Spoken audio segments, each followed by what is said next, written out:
The Inboard M1 is arguably the best designed electric skateboard on the market. There's a lot to like about this thing. Like I said in my impressions video, the Inboard packs a few features that set it apart from the competition. It's got motors inside the wheels, it's got headlights and taillights, it's got an interchangeable battery, and this thing is just hot. Inside the box, you get a travel bag, which is awesome. The board, a battery, the battery charger, a remote, mini USB cable to charge the remote, and a skate tool, and that's a nice touch. The remote pairs over Bluetooth, and you can check the battery by pressing the button on the remote twice.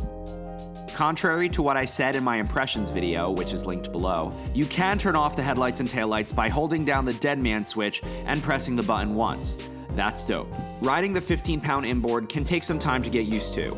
Traditionally, longboards are made of wood and can generally flex. The inboard is made up of a composite material that's super stiff and will not flex no matter how hard you try.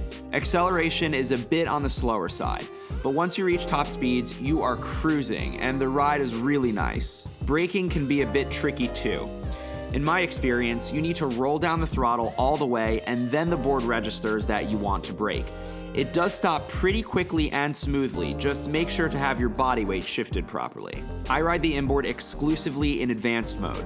Inboard says it has a top speed of 22 miles an hour, but in my testing, I've mostly hovered between 18 and 20. In regard to range, I've been riding for months and haven't been able to get more than 5 miles on a single charge. But that range anxiety is diminished because of how easy it is to swap batteries. It's so easy to do that I've done it while waiting for a traffic light to change. No other boards have a battery swapping system as good as Inboard's.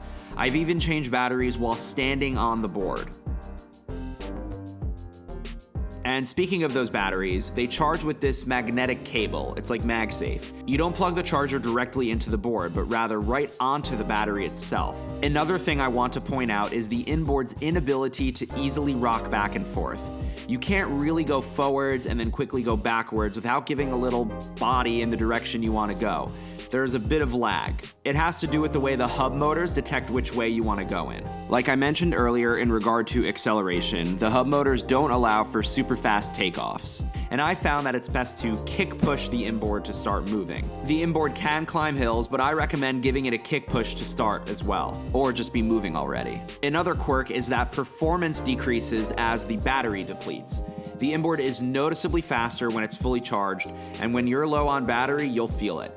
The inboard costs $1,400. It's expensive, but you get everything I showed you at the beginning of the video. Batteries cost $250 a piece, and if you do buy an inboard, I suggest picking up an extra battery. If you're in the market for a fully capable electric skateboard, one that has a swappable battery and is really well designed, the inboard should be on your list near the very top.